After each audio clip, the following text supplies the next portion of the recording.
आसरा मीडिया, वाचाल तर वाचाल। अकोला हदरला समलिंगी बँक अधिकाऱ्यावर चौघाकडून अत्याचार व्हिडिओ बनवून 80,000 उकळले। अकोल्यात गे डेटिंग ॲपद्वारे पुरुषाची फसवणूक करणाऱ्या टोळीचा पोलिसांनी पर्दाफाश केलाय।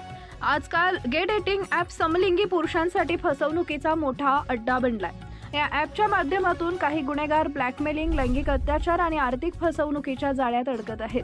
अकोल्यात देखील गे डेटिंग ॲपच्या माध्यमातून बँकेच्या एका अधिकाऱ्यासोबत या ॲपवर ओळख करत त्यानंतर या अधिकाऱ्याला भेटण्यासाठी अज्ञात स्थळी बोलवलं। त्यानंतर तिथं चौघांनी त्याच्यावर लैंगिक अत्याचार केलाय।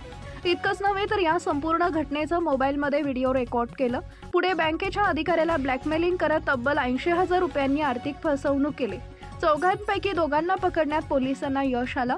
मनीष नाईक आणि मयूर बागडे असं अटक करण्यात आलेल्या दोघांची नावं आहेत। पोलिसांनी कसा लावला छडा? फक्त एका मोबाईल नंबरच्या आधारावर तपास करणाऱ्या पोलिसांनी पीडित व्यक्तीला आरोपीच्या संपर्कात पुन्हा पाठवून विशेष सापळा रचला। या भेटीदरम्यान मनीष नाईक हा आल्यानंतर पोलिसांनी त्याला रंगेहात अटक केली। त्यानंतर दुसऱ्या आरोपी मयूर बागडेलाही अटक करण्यात आली। उर्वरित दोघे आरोपी फरार असून पोलीस त्यांचा शोध घेत आहेत। तपासात धक्कादायक बाब समोर आली आहे की आरोपी मनीष नाईक हा भेटायला येणाऱ्या समलैंगिक पुरुषांना उत्तेजक इंजेक्शन देत असे, ज्यामुळे त्यांच्यावर लैंगिक अत्याचार करणं शक्य होत असे।